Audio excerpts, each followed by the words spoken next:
Shalom saudara-saudari sekalian, kiranya pertolongan Tuhan terus melingkupi kita semuanya. Amin.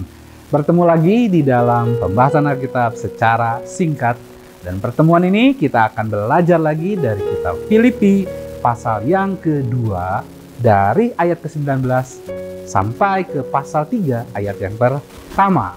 Nah, perikop ini diberi judul oleh Lembaga Alkitab Indonesia adalah Timotius dan Epafroditus. Saudara-saudari sekalian, ketika seseorang mengasihi, maka pastilah orang itu rela berkorban untuk orang-orang yang dikasihinya. Yesus mengasihi kita. Yesus rela berkorban bagi kita. Paulus meneladani hal itu. Paulus mengasihi Yesus. Paulus rela berkorban demi Yesus. Hal ini terlihat di surat ini. Ketika Paulus dipenjara di Roma, ia membutuhkan kehadiran Timotius dan Epafroditus, sahabat-sahabatnya yang terpercaya untuk menguatkan, untuk menemani dirinya. Namun demikian, saudara-saudara sekalian, ia atau Paulus malah mengutus dan melepas dua sahabat-sahabatnya itu untuk membantu jemaat Tuhan di Filipi. Hal ini terlihat dari Filipi pasal 2 ayat 19 sampai 30. Hal ini dikatakannya sekali lagi di ayat 19 sampai 20 demikian. Dalam Tuhan Yesus, kuharap segera mengirimkan Timotius kepadamu. Demikian ya, karena tak ada seorang padaku yang sehati dan sepikir dengan dia dan yang begitu bersungguh-sungguh memperhatikan kepentinganmu. Selain itu, kalau kita lihat di ayat 25 dikatakan demikian. Kuanggap perlu mengirimkan Epafroditus kepadamu, yaitu saudaraku dan teman sekerja serta teman seperjuanganku yang kamu utus untuk melayani aku dalam keperluanku.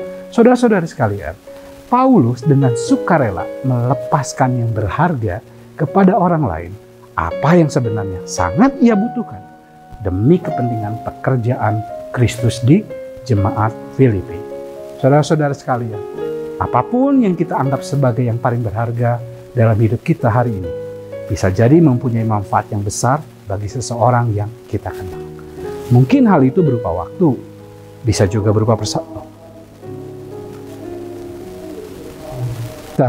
dari saudara-saudara nanti ya.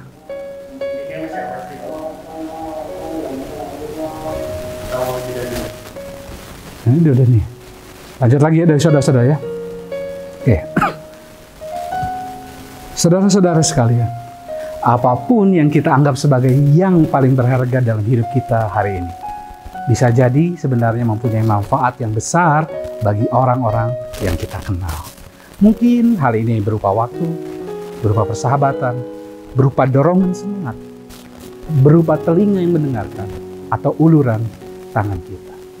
Saudara-saudari sekalian, rela berkorban demi kebaikan orang lain adalah salah satu ciri hidup murid Kristus.